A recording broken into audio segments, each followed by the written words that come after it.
हरि ओं ओं भूर्भुवः स्वः तत्सवितुर्वरेण्यं भर्गो देवस्य धीमहि धियो यो नः प्रचोदयात्। ଏହା ମହାପୁରୁଷ ଶିଶୁ ଅନନ୍ତଙ୍କ ମାଳିକା ବଚନ। ମହାପୁରୁଷ ଶିଶୁ ଅନନ୍ତ ସିଏ ନିଜ ଶିଷ୍ୟମାନଙ୍କୁ କହିଛନ୍ତି ଯେ ଆଗକୁ ଭୟଙ୍କର ସମୟ ଆସୁଛି। ଚାରିଆଡ଼େ ଖାଲି ସମସ୍ୟା ଦେଖିବ, ଅସୁବିଧା ଦେଖିବ, ବିପଦ ଆଉ ସଙ୍କଟ ଦେଖିବ, ଏକ ମହାସଙ୍କଟ। ମାଳିକାରେ ସ୍ପଷ୍ଟ ଲେଖାଅଛି, ଏପରି ଏକ ମହାବିପଦ ଆସିବ ସୁଜନେ, ଯେଉଁଥିରେ ଅସଂଖ୍ୟ ପ୍ରାଣୀ ମରିବେ, ଅସଂଖ୍ୟ। ସାରା ଜଗତକୁ ଗ୍ରାସ କରିବାକୁ ଆସୁଛି ଏକ ଅଚିହ୍ନା ବ୍ୟାଧି। ଏମିତି ଏକ ବ୍ୟାଧି ଯାହାକୁ କେହି ବି ଚିହ୍ନିପାରିବେ ନାହିଁ। ଆଜିର ଏଇ ଆଧୁନିକ ଯୁଗର ଡାକ୍ତରମାନେ ସେ ରୋଗକୁ ଚିହ୍ନି ପାରିବେନି। ସେମାନେ ଯେତେ ବି ଡାକ୍ତରୀ ପାଠ ପଢ଼ିଥାନ୍ତୁ, MBBS କରିଥାନ୍ତୁ, ଡକ୍ଟରେଟ୍ କରିଥାନ୍ତୁ କିମ୍ବା ଯେତେ ଅଭିଜ୍ଞତା ବି ହାସଲ କରିଥାନ୍ତୁ, ହେଲେ ସେ ରୋଗକୁ ଚିହ୍ନି ପାରିବେ ନାହିଁ।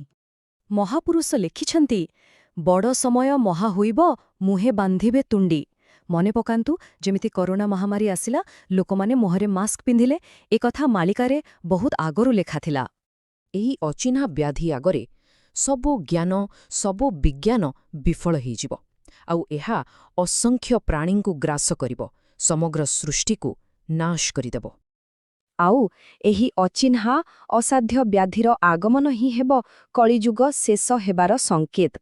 ମହାପୁରୁଷ କହିଲେ, ଯେତେବେଳେ ଦେଖିବ ବୈଦ୍ୟ ବା ଚିକିତ୍ସକ ଆଉ ରୋଗ ଭଲ କରିପାରୁନାହାନ୍ତି, ସେତେବେଳେ ଜାଣିବ କଳିଯୁଗର ଅନ୍ତ ସମୟ ପାଖେଇ ଆସିଲାଣି।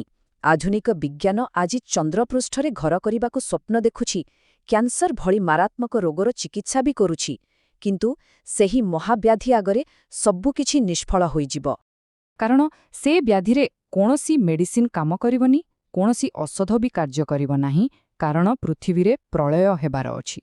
କିନ୍ତୁ ଯେଉଁଠି ସମସ୍ୟା ଥାଏ, ସେଇଠି ସମାଧାନ ବି ଥାଏ। ମହାପୁରୁଷ ନିଜ ଶିଷ୍ୟମାନଙ୍କ ପାଇଁ ଏକ ଗୁପ୍ତ ଉପାୟ ମଧ୍ୟ ଛାଡ଼ି ଯାଇଛନ୍ତି।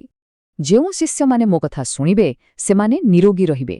ନହେଲେ ସମସ୍ତଙ୍କୁ ରୋଗ ଗ୍ରାସ କରିବ, ସମସ୍ତେ ବ୍ୟାଧିଗ୍ରସ୍ତ ହୋଇଯିବେ।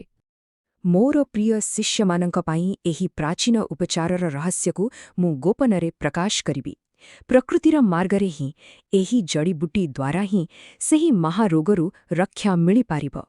ସେହି ମହାରୋଗରୁ ବଞ୍ଚିବା ପାଇଁ ମହାପୁରୁଷ ଗୋଟିଏ ମାତ୍ର ପଥ ଦେଖାଇଛନ୍ତି। ତାହା ହେଉଛି ଏକ ସିଦ୍ଧ ବୁଟି, ଯାହାକୁ ନିୟମିତ ସେବନ କଲେ ଶରୀର ଅଭେଦ୍ୟ ହୋଇଯିବ। ସେ କହିଲେ, ପ୍ରଥମେ ନେବ ବେଲପତ୍ର, ତାପରେ ବେଗୁନିଆ ପତ୍ର, ବାସଙ୍ଗ ଗଛର ଅଗ ଏବଂ ଗଞ୍ଜେଇ। ଏହି ଚାରୋଟିକୁ ସମାନ ଭାଗରେ ନେବ, ଆଉ ତା ସହିତ ପଞ୍ଚମରେ ମିଶାଇବ ହରିଡ଼ା। ଏହି 5ଟି ଦିବ୍ୟ ପଦାର୍ଥକୁ ତପନ ତେଜରେ ଅର୍ଥାତ୍ ପ୍ରଖର ସୂର୍ଯ୍ୟକିରଣରେ ଶୁଖାଇବ। ତାପରେ ଏହାକୁ ଭଲ ଭାବରେ ଚୂର୍ଣ୍ଣ କରିବ।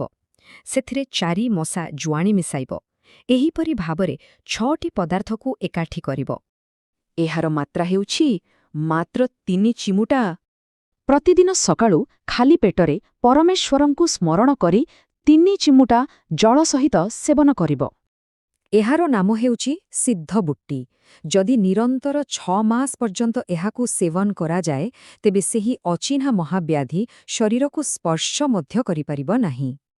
କିନ୍ତୁ ସବୁବେଳେ ମନେ ରଖିବେ, ଏହାକୁ କେବଳ କୌଣସି ଅଭିଜ୍ଞ ସାଧକଙ୍କ ମାର୍ଗଦର୍ଶନରେ ହିଁ ପ୍ରସ୍ତୁତ କରାଯିବ। ନିଜେ ଏହାକୁ ତିଆରି କରିବାର ଦୁଃସାହସ କେବେ ବି କରିବେ ନାହିଁ। ହରି, ଶାନ୍ତି, ଶାନ୍ତି, ଶାନ୍ତି।